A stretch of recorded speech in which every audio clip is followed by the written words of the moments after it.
নমস্কার। আবার ছোট ছোট টুকরো কথা নিয়ে চলে এসেছি।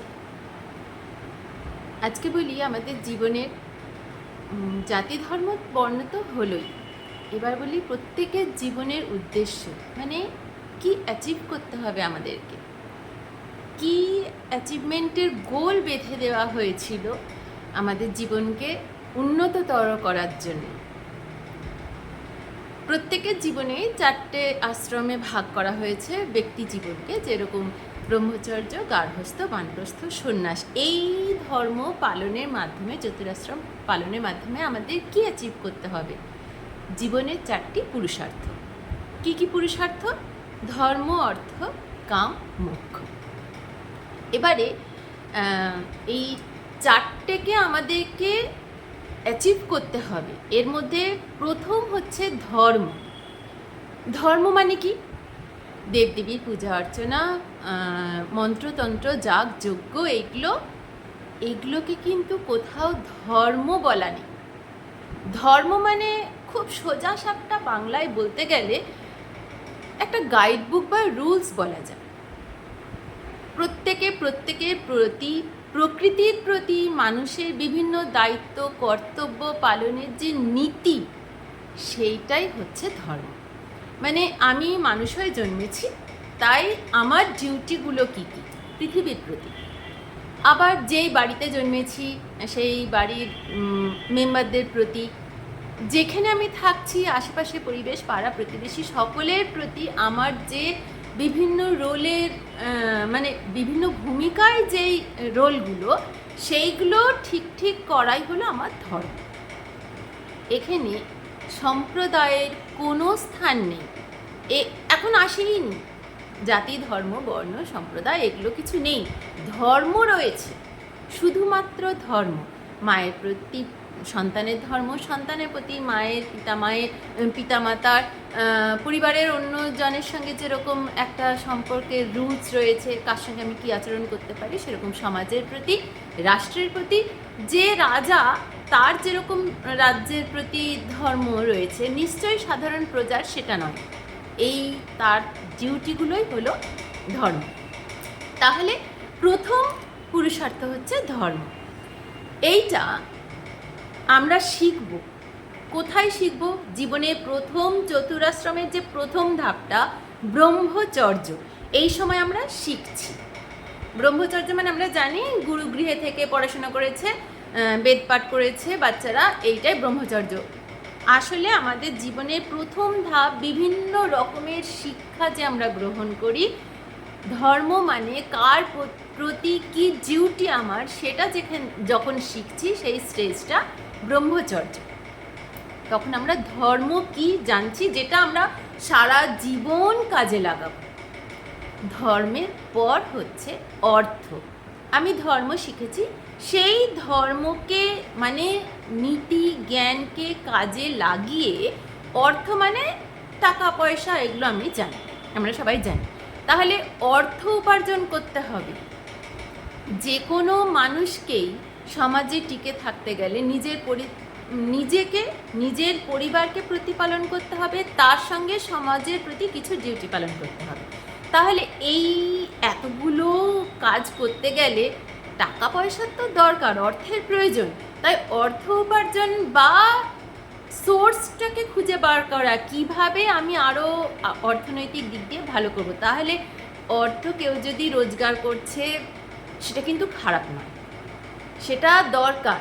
সেইটা করলেই তার সমাজের, নিজের যেরকম নিজের জন্য, নিজের পরিবারের ভরণ পোষণের জন্য, তার সঙ্গে যে যার প্রয়োজন রয়েছে তাকে সাহায্য করার জন্য অর্থ উপার্জন প্রয়োজন।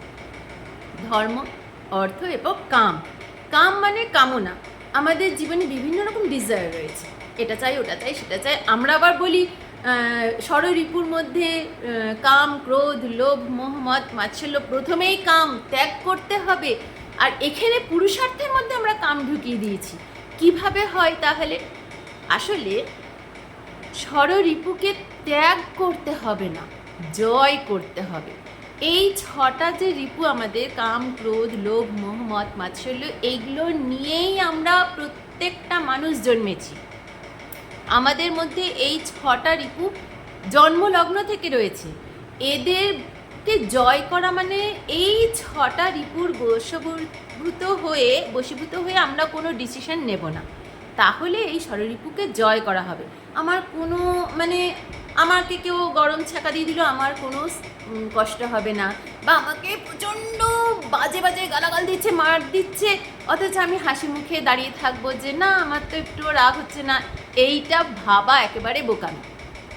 হতে পারে আমার সামনে যদি কেউ আমার নামে প্রচণ্ড বাজে বাজে কথা বলে, আমার রাগ হবে, দুঃখ হবে, এগুলো স্বাভাবিক। কোনো একটা জিনিস দেখে আমার সেটা পেতে ইচ্ছে হবে, এত সুন্দর এইখানে কোনো একটা ধরুন একটা সুন্দর বাগান, এত সুন্দর বাগান, ইস এরকম আমার একটা বাগান হতো, মানে লোভ হচ্ছে, এটা খুব স্বাভাবিক, এগুলোকে খারাপ বলা হয়নি। কিন্তু এই কাম, ক্রোধ, লোভ, মোহ, মদ, মাৎসর্য, এই 6টা রিপু বশীভূত হয়ে আমি কোনো ডিসিশন যদি নিই, তাহলে সেটা ক্ষতিকারক হবে। মানে আমি যখন কারোর মোহে পড়ে, ধৃতরাষ্ট্র যেরকম একদম পুত্র স্নেহে পুত্র মোহে অন্ধ হয়ে একের পর এক রাজা হিসেবে তার ডিসিশনগুলো ভুল নিয়েছিল, সেটা অন্যায়। যখন রাগ মনে রেখে দুর্যোধন মনের মধ্যে প্রচণ্ড হিংসা, প্রচণ্ড রাগ, মাৎসর্য, ক্রোধ রেখে যেই ডিসিশনগুলো নিয়েছিল সেটা ভুল ছিল। তাহলে কোনো কারোর প্রতি কোনো বাক্য ব্যবহার করা বা কোনো ডিসিশন নিলে সেই সময় আমার মনটাকে সম্পূর্ণ এই 6টা রিপু থেকে মুক্ত করে, মানে আমি তখন এতটাই শান্ত থাকবো যাতে এই 6টা রিপু আমার ডিসিশনে বা বাক্যে এফেক্ট করবে না, তখন আমি সেই ডিসিশন নেব বা সেই বাক্য ব্যবহার করতে পারি কারোর জন্য। এইভাবে ষড়রিপুকে জয় করার কথা বলা হয়েছে, ত্যাগ নয়। আমরা ত্যাগ করতেও পারবো না।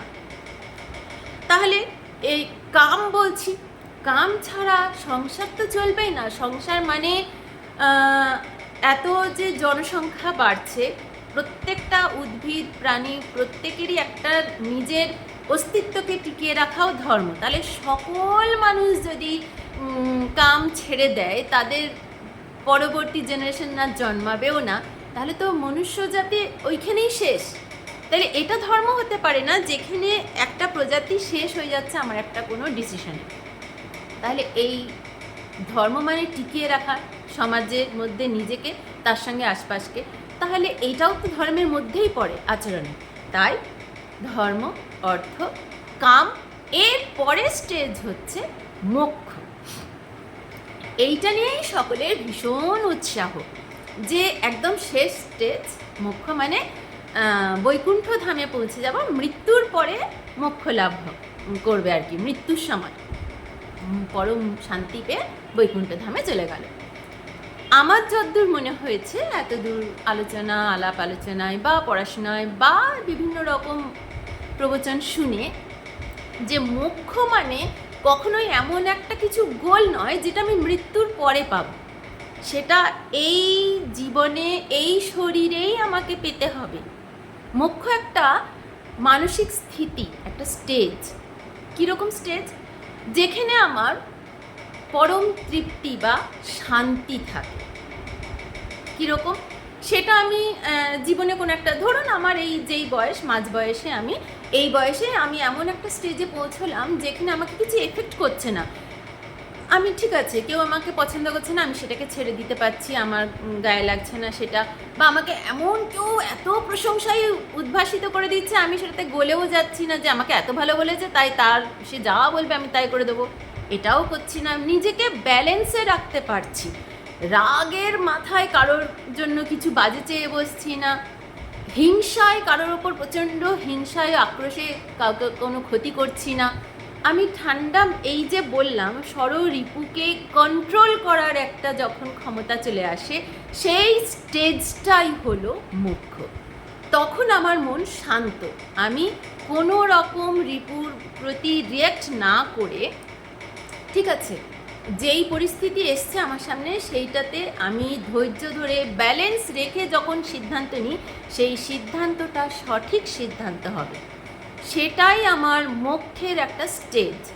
এরপর হয়তো এইটা আমার 10-12 দিন আমি এরকম শান্ত মাথায় করে 15-16 দিনের দিন আমার প্রচণ্ড রিপু তাড়িত হয়ে আমি এই নিজের স্টেজটাকে হারিয়ে আবার কোনো ভুলভাল করে ফেলছি বা রিয়াক্ট করে ফেলছি যখন, তার মানে কি আমার ওই মুখ্য যে স্টেজে আমি ছিল আমার মনটা সেটার থেকে বিচ্যুতি ঘটলো। তাহলে এমন নয় একবার আমি মোক্ষ লাভ করে ফেলেছি মানে আর কোনো দিন আমি পিছন দিকে ফিরে আসবো না।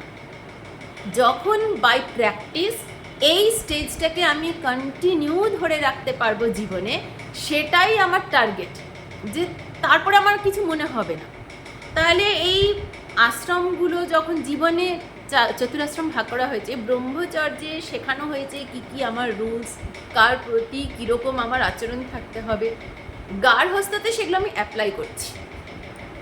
ব্রহ্মচর্যে যা কিছু শিখেছি গার্হস্থ্যে এসে অর্থ, কাম, এগুলোকে, ধর্মকে শিখেছি আমি ব্রহ্মচর্যে, অর্থ উপার্জন, কামকে ব্যবহার করে সংসার স্থাপন করা, এইগুলো আমরা গার্হস্থ্যে এসে অ্যাপ্লাই করছি।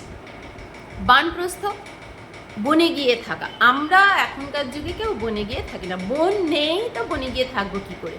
তাই এই সময় আমরা কি করি, সংসারের থেকে নিজেকে খানিকটা ডিটাচড, মানে যতদিন আমার গার্হস্থ্যের পিরিয়ড ততদিন আমি সংসারের প্রতি অনেক দায়িত্ব পালন করেছি, ছোট বাচ্চা মানুষ করা, যুদ্ধ করা, অর্থ উপার্জন করা, এগুলো সব করার পরে এখন এই স্টেজে এসে আমার ছেলে মেয়েরা একটু বড় হবে, এই সময় আমি সংসার থেকে নিজেকে একটু ডিটাচড, মানে একেবারে পুরো ছেড়ে দিচ্ছি না, কিন্তু আমার কিছু ডিউটিস রয়েছে সেগুলো করছি, তাদের কিছু ভালো শেখানো বা তাদের সাহায্য করা, সংসারে অন্যান্য মানুষদের এর সঙ্গে রয়েছি, কিন্তু নিজেকে একটু একটু করে আলাদা করছি, নিজের মনকে সংবরণ করার দিকে এবার ধ্যান দিচ্ছি। মানে মোক্ষ লাভের জন্য যা কিছু করা, এতদিন আমি এত রিয়াক্ট করেছি, সেই রিয়াকশানগুলোকে এবার কন্ট্রোল করছি। আমার ষড়রিপুকে কন্ট্রোল করার পাওয়ার বানপ্রস্থে আমার জীবনের এই স্টেজটা। এরপর সন্ন্যাস, মানে আমি এই যে বানপ্রস্থ স্টেজে যে প্র্যাকটিসটা করেছি, সন্ন্যাসে গিয়ে সেইটা সম্পূর্ণ আমি বাই প্র্যাকটিস পুরো মনটাকে কন্ট্রোল করে ফেলেছি যে বিভিন্ন রিপুর দ্বারা তাড়িত হব না। তখন যে যার ডিউটি নিজের নিজের করছে, সন্তান সন্ততিরা তাদের নিজের সংসার নিয়ে তারা তখন যুদ্ধ, গার্হস্থ্য বা বানপ্রস্থ নিয়ে ব্যস্ত রয়েছে।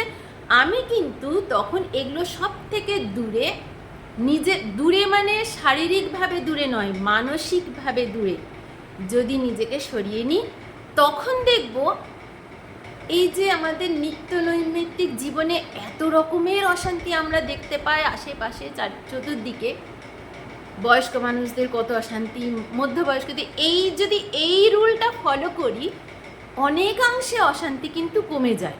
মানুষ সংসার থেকে যখনই ডিটাচড হবে তখন আর প্রত্যেকটা ঝামেলায় নিজেকে জড়াবে না, তার ডিউটি করেছে, এবার সে বাড়ির লোকেরাও জানে এতদিন ওনার ডিউটি ছিল, এবার উনি নিজের মতো নিজের পড়াশোনা নিয়ে থাকবে। মোক্ষলাভ মানে একদম পূজা অর্চনা নিয়ে সারাদিন রাত উপোস কাপাস নিয়ে থাকবে তা নয়, সেই মানুষটা তার যা কিছু পছন্দ, এক একজন কেউ গান চর্চা নিয়েই সারা জীবন মানে সাধনার পথ ধরে নেয়, কেউ বা অন্য কিছু বাগান করছে, তো মানে পুরো মন প্রাণ দিয়ে এতদিন যেটা করতে পারেনি সাংসারিক যুদ্ধে ব্যস্ত থেকে এখন তার রিটায়ার্ড লাইফের মতো আর কি সন্ন্যাস গ্রহণ করছে সে। তাহলে এইভাবেই বিভিন্ন ধাপে ধাপে জীবনকে চতুরাশ্রমে ভাগ করে তার সঙ্গে 4টি পুরুষার্থ কে কীভাবে আমাদের অ্যাচিভ করতে হবে, আর ওই যে 6টা রিপু আছে তাকে কন্ট্রোল করতে হবে, এই প্র্যাকটিসেই আমাদের একদম লাস্ট পুরুষার্থ মোক্ষকে আমরা লাভ করতে পারি। আজকে এই পর্যন্তই, ধন্যবাদ।